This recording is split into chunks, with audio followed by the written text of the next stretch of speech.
네, 구독자 여러분, 돈포개 인사드립니다. 반갑습니다. 구독과 좋아요 부탁드리겠습니다. 네, 오늘은 이제 마지막으로 집값이 폭등할 수밖에 없는 10가지 이유 2부 관련해서 마지막으로 보내드리고요. 다음에 주식 영상으로 찾아뵙도록 하겠습니다.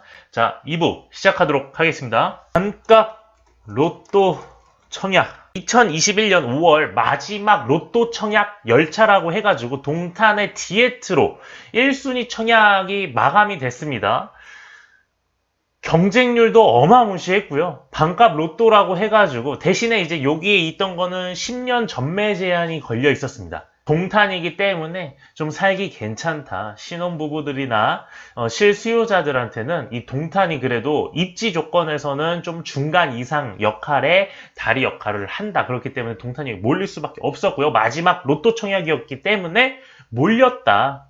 생애 최초 특공에 23,000명 몰려서 430대 1을 기록을 했고요. 분양가, 전용 84제곱미터의 분양가는 4억 원 후반대인데 인근의 청계동 동탄역 더 샵 센트럴시티 전용 84제곱미터는 13억 8천만 원에 거래됐다. 무려 9억 원가량 차이가 난다. 그래서 로또 청약이라고 얘기가 많았습니다. 뭐가 문제냐? 요게 이제 실수요자를 부추겨서 수요를 상승시킨다. 공급이 없는 상태에서 수요가 증가하기 때문에 아파트 가격이 상승할 수밖에 없다. 그러면은 이 청약에 도전을 하고 당첨된 인원들은 이 디에트로라는 동탄에서 살면 되겠지만 그럼 나머지 떨어진 사람들은 어떻게 하느냐? 이게 바로 또 패닉바잉을 불러일으킵니다.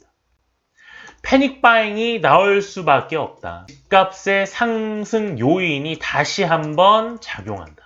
이번에 청약 하나 발표가 더 있었습니다.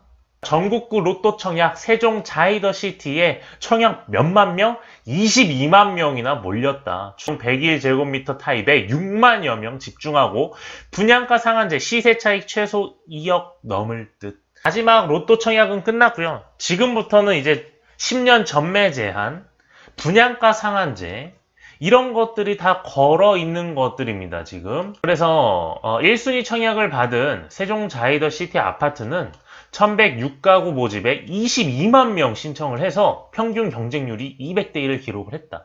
청약 가점 점수도 신기록을 보일 것 같습니다. 무려 세종이라는 지방에서 세종이라는 탑 1인 집값 상승률을 이끄는 도시에서 청약 가점이 최고가 나오지 않을까 이런 생각이 됩니다. 심지어 무주택자뿐만이 아니라 유주택자도 관심이 보인 것으로 풀이가 된다. 왜냐면은 일시적 2주택이 있잖아요. 기존 주택을 처분한다는 서약서를 작성을 하면은 세금을 완벽하게 줄일 수가 있습니다. 2년 비과세, 양도 차익도 없고요. 그 다음에 취등록세도 2주택자면 취등록세가 8% 들어가는데 3%로 일시적 2주택으로 서약을 하고 기존 주택 처분 조건으로 3%만 내면 되기 때문에 유주택자한테도 아주 좋은 청약이라고 볼 수 있어요. 청약이라고 볼 수 있습니다. 자, 그 다음에 마지막입니다. 10번째죠. 자, 각종 세금이 문제다. 종부세라고 하죠. 그 다음에 재산세 있습니다. 양도소득세 있습니다. 팔면은 차익만큼 내야 되는 거. 취등록세 있죠. 증여세가 있습니다. 증여세. 양도소득세법 주요 내용을 보면은 이제 바뀌었어요. 자, 올해 6월부터 양도를 하게 되면 최대 70%다. 2년 이상은 무조건 비과세로 들어가지만 분양권 같은 경우는 이제 얄짤없다. 분양권 같은 경우는 2년 이상이 돼도 60%를 물어야 된다. 1년 미만은 70%고요. 2년 미만은 60%고요. 2년 이상은 기본세율이다. 기존에 갖고 있는 주택이 2년 이상이 되면 비과세 혜택으로 들어가서 기본 세금만 내면 된다. 다주택자 중과세율 인상 보면 자, 이제 2주택자 이상부터 다주택이라고 하는데 이제 기본 세율에다가 10%를 중과세를 때려버립니다. 조정 대상 지역 이상일 경우에는 이제 3주택 이상이면은 기본 세율의 20%. 그러니까 약 몇 배가 된 거죠, 지금? 2배가 된 겁니다. 예를 들어서 자, 2주택자 현행, 그러니까 6월 1일 이전에 내가 중과세 대상이다. 다주택자고 중과세율의 대상이고 조정 대상 지역 이상에서 내가 주택을 보유하고 있다고 하면 기존에 뭐 예를 들어서 2,500만 원을 내면 됐다. 하지만 지금은 이제 20%, 즉 더블로 올랐기 때문에 약 5천만 원을 내야 된다. 어마무시한 부동산 세금이 기다리고 있습니다. 네. 그러면은 결국 이 부동산 세금이 기다리고 있는데 뭐 다주택자든 기본 주택을 갖고 있는 사람은 집을 팔까요? 여러분들이 한번 생각해 보시겠어요? 집을 안 팔겠죠. 그럼 어떻게 한다? 다 증여세로 넘어간다.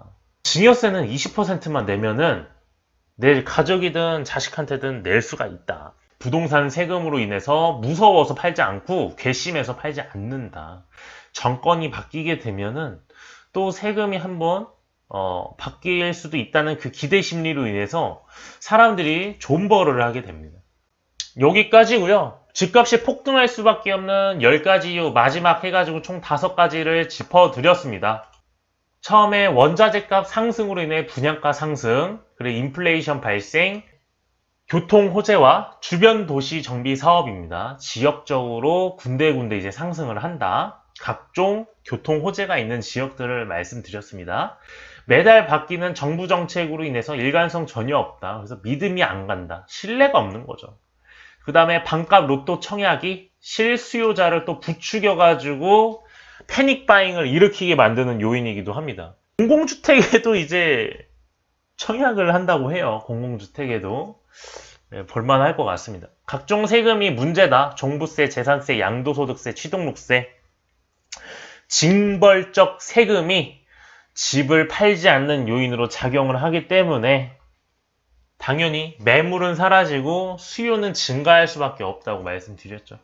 자, 이렇게 5가지 해서 집값이 폭등할 수밖에 없는 10가지 이유 이렇게 정리를 해드렸고요. 구독과 좋아요 꼭 부탁드리도록 하겠습니다. 자, 이상 영상 마치도록 하겠습니다. 감사합니다.